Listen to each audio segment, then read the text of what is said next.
So এই টিউটোরিয়ালটা বানাচ্ছি আমার একটা প্রবলেমের কারণে। আমি যখন মোবাইল দিয়ে কোনো ভিডিও শ্যুট করি তো সেটা 30 fps এর ভিডিও শ্যুট হয়, এবং সেটাকে যখন আমি আমার মায়াতের রেফারেন্সের জন্য রেডি করতে যাই তখন ওইটা 24 fps এর লাগে। অ্যান্ড যখন আমি ওটা করতে যাই কনভার্টার বা এনি সিস্টেমে, তখন ওইটা আমার প্রবলেম হয় যে একই ফ্রেম দুইবার দেখা যায়, এরকম একটা ভিডিওর মধ্যে অনেকবার এই জিনিসটা আসে। একই ফ্রেম মানে পরপর দুইটা ফ্রেম একই থাকে।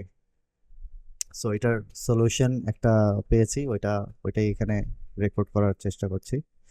সেটা হচ্ছে যে যখন এরকম কোনো রেফারেন্স শ্যুট করতে হবে অ্যানিমেশনের জন্য, সো আমরা আমাদের মোবাইল দিয়ে 30 fps, মানে আমার মোবাইলে 30 fps এর অপশন আছে বাট 24 fps এর অপশন নাই।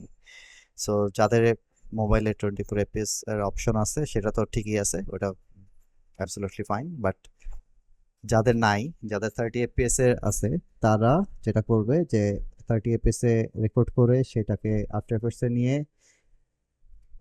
অবশ্যই এই ইম্পোর্ট করার পর, ইম্পোর্ট ফাইল করার পরে এইটাকে অবশ্যই রাইট ক্লিক করে is interpret footage main, and ওইটাকে 30 fps থাকবে, ওইটাকে 24 করে নিতে হবে। এখানে করে নিলে তাহলে এটা ঠিক হবে। তাছাড়া আমি অন্যভাবে করে দেখেছি যে এখানে 30 fps আছে, আর আমি যখন অ্যাডোবি মিডিয়া এনকোডার এটা ইউজ করি তখন হচ্ছে গিয়ে এখানে আমি যদি ধরে কন্ট্রোল ই দেই, সরি এখন এটা আসবে না, আমি আরেকবার দেখাই যে আমি এই ফাইলটাকেই, আমি আরেকটা ফাইল দেখাই, সে এইটা 81, সো 81 এটা হচ্ছে আমার 30 fps আছে।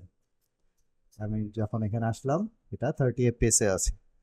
সো এই 30 fps এরটা আমাকে আগে কি করতে হবে, আমি আমি যেহেতু ভুল করে ফেলছি 30 fps এ আমি আমার কাট কাট করে ফেলছি যে আমার এইটুক হবে ওইটুক হবে, সামনে এইটুক বাদ যাবে, পরে এইটুক বাদ যাবে, এইটুক আমি কাট করে ফেলছি। সো যেটা করতে হবে আগে আমার, যে এটা যদি আমি আগে 24 করে নিতাম তাহলে আমার জন্য সুবিধা হতো। যাই হোক আমি করে ফেলছি যেহেতু, সো এটাকে আমি কম্পোজিটিংয়ে যে কম্পোজিশন সেটিংয়ে যাব, অ্যান্ড দেন আমি এখানে এই কম্পোজিশনটা যেহেতু বানায় ফেলছি, সো এটাকে 24 ফ্রেম পার সেকেন্ড বানায় ফেলবো। 24 ফ্রেম পার সেকেন্ড বানায় ফেলার পরে, ও আরেকটা জিনিস আমি একটু বেশি টাইমিং রাখবো, কারণ 24 fps করার পরে তো অবভিয়াসলি একটু বেশি টাইম আসবে। So আমি এখানে মেবি আপাতত 15 করে রাখি, তাহলে এটা আমাদের কম্পোজিশন সাইজটা, মানে কম্পোজিশন সাইজটা একটু বড় হলো টাইমের ক্ষেত্রে। তো এখন আমি যেটা করব যে এই 2801, এই এইটাকে, এটা যেহেতু 30 fps আছে, এটাকে রাইট ক্লিক করব, ইন্টারপ্রেট ফুটেজ, এটা, অ্যান্ড এখান থেকে 24 করে দেবো। এখন হচ্ছে কি এটা এরকম অবস্থা আছে।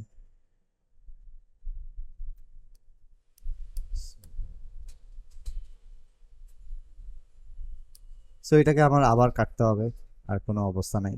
আমি এটাকে এটাকে এরকম করে নিতে পারি। সো এখান থেকে এখন মনে করি আমি এইখান থেকে শুরু করব। এখন কিন্তু আমার এটা 24 fps আছে। আমি এখন এটাকে ঠিক করে নিব, থেকে শুরু হয়েছে।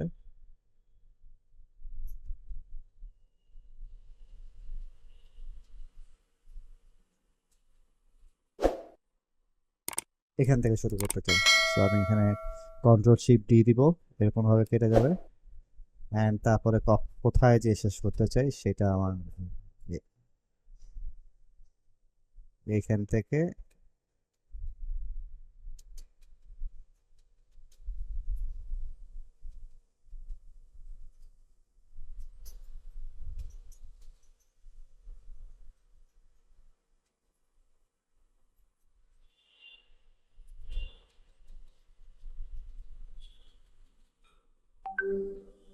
সে আমি এতটুকু পর্যন্ত রাখতে চাই। সো আমি এখানে আবার কন্ট্রোল শিফট ডি দিলাম, দেন আমি এটা ফেলে দিলাম, এটাকে আমি সামনে নিয়ে আসলাম অ্যান্ড ও ফর একদম লাস্ট ফ্রেম, এন এন দিয়ে আমি এই কম্পোজিটিং এর টাইমটা ঠিক করলাম অ্যান্ড রাইট ক্লিক করে ট্রিম কম্প ইয়ার। এখন হচ্ছে কি আমি যদি কন্ট্রোল অল্টার এন দেই, সো এটা চলে যাবে আমাদের মিডিয়া এনকোডারে। এখানে এটা MP4 হিসেবে আছে, এই যে MP4। আমি এখানে জাস্ট এটাকে যদি এখন আমি কন্ট্রোল ই দেই, তাহলে এই এক্সপোর্ট সেটিংটা আসবে। এক্সপোর্ট সেটিং আমি দেখতে পাবো যে একই রেজলিউশন প্লাস 24 FPS আছে এখানে, আর ফ্রেম স্যাম্পলিং এগুলো সব কিছু ঠিক আছে। এখন আমি এটা ঠিক করতে পারি। সো আমি এখানে ওকে দিয়ে দিলাম। এখানে আমি একটু এখানে দিয়ে দিলাম, যেখানে সেভ করবো অ্যান্ড আমি প্লে দিই।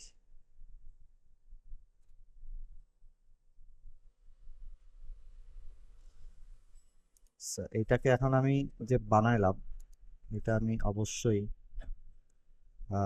মায়াতে এনে দেখতে চাই।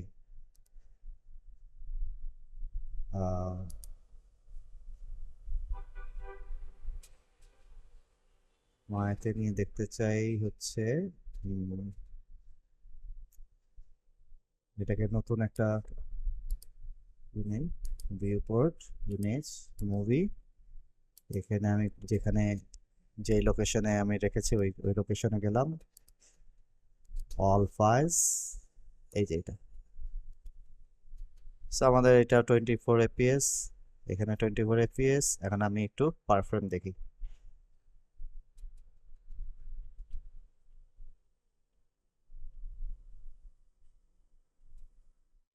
সো এখানে প্রত্যেকটা ফ্রেমই নড়তেছে, এটাতে কোনো প্রবলেম নাই। এখন আমরা বাট আমি যে মুখে মুখে বললাম প্রবলেমটা কোথায়, ওইটাও তো আমাদের দেখে রাখা উচিত, কেন দুইটা ফ্রেম কিভাবে সেম হয়। সো এইটা দেখার জন্য আমি আর এটাকে আবার মানে নতুন একটা ফাইল ইম্পোর্ট করি, যে আমরা আগের যেটাতে প্রবলেম আছে ওইটা নিয়ে আসি, এই যে দিস থিং। সো এইখানে আমি যখন দেখব যে এই যে সি 14 15 দুইটা সেম, কোনো নড়াচড়া নেই, এই দুইটা ফ্রেম একই ফ্রেম। এই জিনিসটা আমার কনভার্সনে প্রবলেম হয়েছে। আমি আরেকটা থার্ড পার্টি কনভার্টার ইউজ করতাম, ইভেন আমি কুইক টাইম প্লেয়ার দিয়ে এমওভি বানাইতাম, ওখানে কনভার্ট হইতো। সো ওইটাও আই থিঙ্ক ওয়ার্ক করে না। সো এইটা হচ্ছে গিয়ে রাইট ওয়ে, এইভাবে করলেই বেটার রেজাল্ট আসবে। Okay, thank you very much, bye by.